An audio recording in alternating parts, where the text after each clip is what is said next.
আসসালামু আলাইকুম সবাইকে। এইটা কোনো নর্মাল ভিডিও না। এই ভিডিওটা আমি আমার দায়িত্ববোধ থেকে বানাইতেছি। যে বিগত ভিডিওগুলো তো তোমরা দেখছো, এটা নিয়ে আমি অনেকবার কথাবার্তা বলার ট্রাই করছি, বলছিও, বাট আজকে আরেকটু বেশি ক্লিয়ার কিছু কথাবার্তা আমি একদম মন খুলে বলবো। এরপরে যা হওয়ার যা হবে, আমার এটাতে কিছু যায় আসে না, কারণ আমরা সর্বোচ্চ ক্ষমতার ব্যবহার দেখছি, আমরা নৃশংসতা দেখছি, আমরা বিভৎসতা দেখছি, সবকিছু দেখা হয়ে গেছে। And somebody has fired their last weapon. তাও কিছু হয় নাই, তাও কিছু দমানো যায় নাই। তো বোঝাই যাচ্ছে জিনিসটা কোন দিকে যাচ্ছে। তো চলো আজকে ভিডিওটা শুরু করি। কিছু প্রশ্ন আমি সবাইকে করতেছি এবং তোমরাও কমেন্ট সেকশনে এটার একটা সাংগঠনিক মানে কনস্ট্রাকশনাল একটা রিপ্লাই দিবা বা একটা কমেন্ট করবা যে এই জিনিসটা নিয়ে তোমার অ্যাকচুয়াল টেকটা কি। আমি জাস্ট জানতে চাই যে এটা এরকম না যে তুমি কাউকে গালিগালাজ করতেছো বা হত্যার হুমকি দিচ্ছ, এরকম না। জাস্ট লেজিট একজন ছাত্র বা একজন ছাত্রী হিসেবে তোমার সাংগঠনিক ভাবে জিনিসটাকে সুন্দর করে সমালোচনা করে কমেন্টে লিখবা, ঠিক আছে? তো ভিডিওটা শুরু করি। তো প্রথম কথা, হত্যার বিচার চাই। হত্যার বিচার তো ভাই অনেকবার ধরে চাইছি, আর কার কাছে যাবো? আমি কি হত্যাকারীর কাছে হত্যার বিচার চাচ্ছি নাকি? আমি তো জানি না। আবার আরো আসো, আমরা দেখলাম যে এফটিএ ফাহাদ স্যারকে ধরে নিয়ে গেল। ফাহাদ স্যারের প্রোফাইলটা আমি খুব বেশি ফলো করতাম না। ফাহাদ স্যারকে ফলো করতাম না কারণ ফাহাদ স্যারের যে মানে পড়ালেখা সম্পর্কে যে আইডিওলজি, সেটার সাথে আমি কখনোই একদম একমত ছিলাম না। তার পার্সোনাল আইডিওলজি আমি রেসপেক্ট করি, বাট পড়ালেখা বা একটা বিষয় কিভাবে পড়তে হবে এইটার সাথে স্যারের সাথে আমার কিছু ব্যক্তিগত ব্যাপার স্যাপার আমি মানতাম না।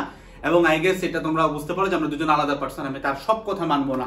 কিন্তু এই মানুষটা যদি তার আমরা ফেসবুক ঘাঁটি, তার আমরা ইউটিউব ঘাঁটি, তার কার্যক্রমটা বেসিক্যালি আমরা যদি ঘাটাঘাটি করি, সে যেখানেই গেছে সে বরং আর স্টুডেন্টদেরকে বলছে যে তোমরা শান্তিপূর্ণভাবে যাও, লাঠি সোটা হাতে নিও না, নর্মালি আন্দোলন চালায় যাও। এরকম একটা মানুষকে যদি কেউ ধরে নিয়ে যায় বা গুম করার চেষ্টা করে বা জেলখানায় নিয়ে যায়, আমি জানি না মানে জিনিসটা কোন দিকে গেল। মানে অ্যাকচুয়ালি মানে সে তাহলে চাইতেছে কি, মানে উপর মহল চাইতেছেটা কি? মানে আমরা কি বলবো তাহলে স্টুডেন্টদেরকে? কি বলবো যে তোমরা হত্যা শুরু করো, এটা বলবো?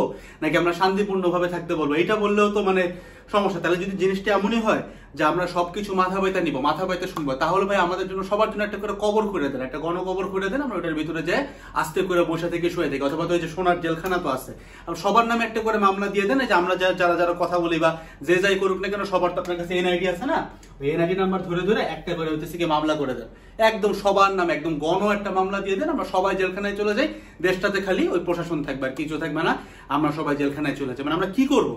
রাস্তাটা একটু দেখান, অথবা আমাদেরকে হইতেছে আপনি ভিসা পাসপোর্ট দিয়ে দেন যে আপনারা বাইরের দেশে চলে যান, এই দেশে আমরা চালাবো, এরকম করে দেন।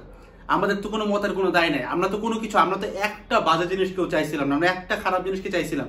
আমরা কেউ বলছিলাম যে এখান থেকে উঠে যাও, এটা করো ওইটা করো, কিচ্ছু তো করিনি। আমাদের হাতে একটা গুলিও ছিল না, এটা নাথিং। এখন পর্যন্ত একটা মানুষ একটা পিস্তল তোলা নেয়। আমি যদি জাস্ট একটা নর্মাল একটা সিচুয়েশন চিন্তা করি যে স্টুডেন্ট নামছে কত, পুরা জনগণ টোটাল মিলায় যদি আমি হিসাবও করি 3 কোটি মানুষ নামছে। 3 কোটি মানুষ যাদেরকে আমরা এত নৃশংস বলতেছি যে এরা এত বাজে, এত খারাপ, মানে যে তাদেরকে যেভাবে করে মানুষ বলতেছে, এই একটা মানুষের হাতে জাস্ট বেসিক একটা অস্ত্র থাকলে এই দেশ কি ভাই, পুরো পৃথিবী তো ঠান্ডা হয়ে যায়।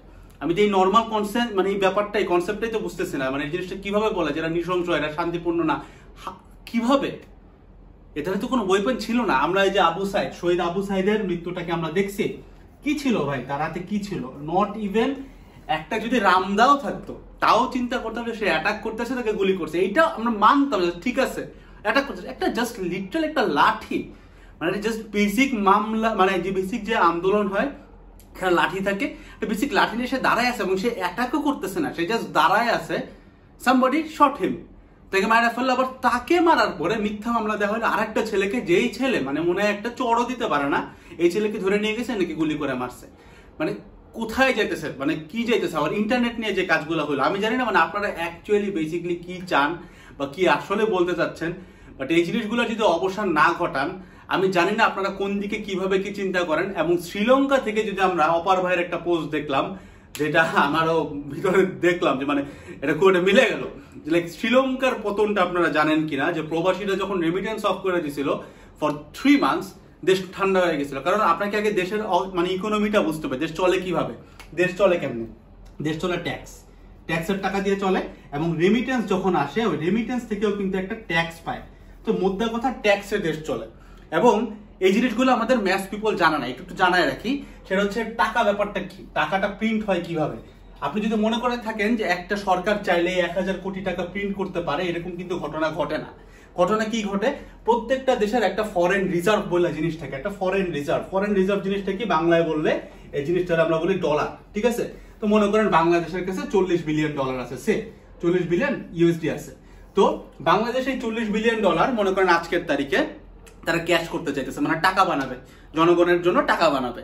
তো এই 40 বিলিয়ন ডলারের আজকে মার্কেট ভ্যালু যত, সে পরিমাণ টাকা সে ছাপাইতে পারবে, রিগার্ডলেস অফ তার যতটুকু লোন আছে। এখানে কিন্তু জিনিসটা কাউন্ট হবে যে লোনটা বাদ দিয়ে দেন। তো মজার কথা হচ্ছে এইটা যে গভর্নমেন্ট চাইলেও এই অ্যামাউন্টটার বেশি, মানে একটা পার্টিকুলার অ্যামাউন্ট, আমি জাস্ট র্যান্ডমলি অ্যামাউন্টটা দিছি, এই অ্যামাউন্টের বেশি চাইলেও কিন্তু কেউ টাকা ছাপাইতে পারবে না। তার মানে এক্সট্রা টাকা যদি, মানে এক্সট্রা টাকা বলতে এক্সট্রা ফরেন রিজার্ভ যদি এখানে কেউ অ্যাড করতে চায়, এই ক্ষমতাটা শুধুমাত্র একজনের হাতে আছে, সেটা হচ্ছে প্রবাসী। এবং শ্রীলঙ্কার ক্ষেত্রে এই জিনিসটাই ঘটছিল ভাই, এরা সকল প্রকারের রেমিটেন্স অফ করে দিচ্ছিল এবং 3 মাসের ভিতরে দেশের ফরেন রিজার্ভ জিরো ছিল। দেন যখন সবকিছু মানে সব মাইনে নিল, সব ঠান্ডা হয়ে গেল, তখন কিন্তু এরা আবার রেমিটেন্স দেওয়া শুরু করছিল, দেশ নর্মাল হয়ে গেছিল। সো দেশের কিন্তু ক্ষতি হচ্ছে না, actually end of the day দেশের ক্ষতি হচ্ছে না। আপনারা যারা অত্যাচার করতেছেন আপনারা কিন্তু না খেয়ে মরবেন, ঘটনাটা এটাই ঘটবে। আমাদের আর না খেয়ে কি মারবেন, আমরা তো গুলি খেয়ে মরতেছি, আমরা তো সব দেখে ফেলছি ভাই। আমরা তো সাধারণ জনগণ, আমরা সাধারণ ছাত্র, সাধারণ স্টুডেন্ট, কি করবেন? বাসা থেকে তুলে নিয়ে যাবেন, মায়েরা ফেলাবেন, দ্যাটস ইট, আর তো কিছুই না। জেল দিবেন, মিথ্যা মামলা দিবেন, এর বাইরে তো আর কোনো কিছু করার নাই। আমাদের তো হারানোর কিছু নেই, আমাদের তো কয়েকশো কোটি টাকা সম্পত্তি নাই, বা কয়েক কোটি টাকা সম্পত্তিও নেই। আমাদের হারানোর আছেটা কি? ওই একটা ফ্যামিলি আছে, এই জিনিসটা নাই করে দিবেন। এই জিনিসটা অলরেডি আমাদের হাজার হাজার মানুষ হারাইছে, হাজার হাজার মানুষ হারাইছে। এবং এই সিচুয়েশনে দাঁড়ায় একটা মানুষ যদি বলে যে ওইখানে আবু সাইদ ভাই শহীদ হয়েছেন, এতে আমার কিছু যায় আসে না, তাহলে সে কোনো মানুষই না। সে যদি মানুষ হয়ে থাকে তাহলে এই লোকটা তার একজন ফ্যামিলি ছিল। আমরা অলরেডি আমাদের ফ্যামিলি হারাই ফেলছি ভাই, আর কি হারাবো? আর কিছু হারানোর নাই তো। আমরা সবকিছু দেখছি, আমাদের সবকিছু হারানো শেষ। এখন যদি কারো নরম হইতে হয়, এটা আপনাদের নরম হইতে হবে, আমাদের নরম আর কিছু নাই। আমরা সব হারাই ফেলছি, আমরা এখন সবাই রাস্তায় নামছি। আপনি জাস্ট নিচে একটা চায়ের দোকানে বসেন, র্যান্ডম নর্মাল মানুষ কি পরিমাণ খ্যাপা, এরা যে বিচার জিনিসটা আছে, এক্সিস্ট করে, এটা তারা বিলিভই পর্যন্ত করে না। কোথায় আসি, কি হইতেছে, এগুলোর অবসান ঘটান, আদারওয়াইজ এক দফা ছাড়া কোনো গতি নেই। দেখতেই পারতেছেন কোন দিকে যাচ্ছে, কি যাচ্ছে। আমি আজকে ভিডিও দেওয়ার পরে আমি থাকবো না, নাও থাকতে পারি, থাকতেও পারে, আল্লাহ মাবুদ, আল্লাহ জানে যে আমি কতক্ষণ কোথায় কি আসি, জানি না। কিন্তু একটা কথা বুঝে রাখেন, আমাদের হারানোর কিছু নাই। আপনি একটা আবু সাইদকে ফেলাইছেন, এটা জাস্ট অনলাইনে আসছে। আমার মেন্টরশিপ পার্সোনাল একটা জায়গায় যেখানে 5-6 হাজার মানুষ আছে, ঠিক আছে, 5 to 6K, যখন আমরা 21-22 সাল থেকে চালনা করি, এইখানে বসেও একটা সার্চ দিলে না, এখান থেকেও প্রায় মিনিমাম হইল 30 থেকে 50 জন নিখোঁজ থাকবে। কয়টা সাইদকে মারছেন আপনারা? আর কয়জনকে মারবেন? এটা শেষটা কোথায়? আপনি জনমানব শূন্য করে ফেলার পরে তাহলে কি ট্যাক্সটা কই থেকে আসবে? কি হইতেছে, কোথায় যাইতেছে? ঠান্ডা হন। That's all about this whole video. And আরো একটা ব্যাপার, শিক্ষার্থীদের পক্ষে একটা কথা বলি, আমাদের কিন্তু সকল প্রকারের কার্যক্রম এখন স্থগিত। সো আমাদের পেজে মেসেজ করেন বা হোয়াটসঅ্যাপে মেসেজ করেন, এগুলো করে এই মুহূর্তে কোনো লাভ নাই, কারণ এখানে আমাদের কোনো রিপ্লাই নেই। কারণ আপনারা পরবর্তীতে আবার অনেকে আছেন যারা কাস্টমাররা ব্যাড রিভিউ দেন, যারা রেসপন্স করে না, কোনো জায়গায় নেই। জাস্ট একটা প্রোগ্রাম আমাদের চালু আছে, সেটা হচ্ছে যে উল্লেখ করলাম মেন্টরশিপ প্রোগ্রামটা চালু আছে, কারণ এটা চালাইতে আমাদের শুধুমাত্র টেলিগ্রাম লাগে আর ওয়েবসাইট লাগে। টেলিগ্রাম লাগে কেন? ওই যে স্টুডেন্টরা আমার সাথে পার্সোনালি টেলিগ্রামে কথা বলে যে কখন কি করব, কখন কি পড়বো, এই ব্যাপারটা এবং যাবতীয় গাইডলাইনগুলো একটা স্টুডেন্ট হিসেবে সে নিতে পারে।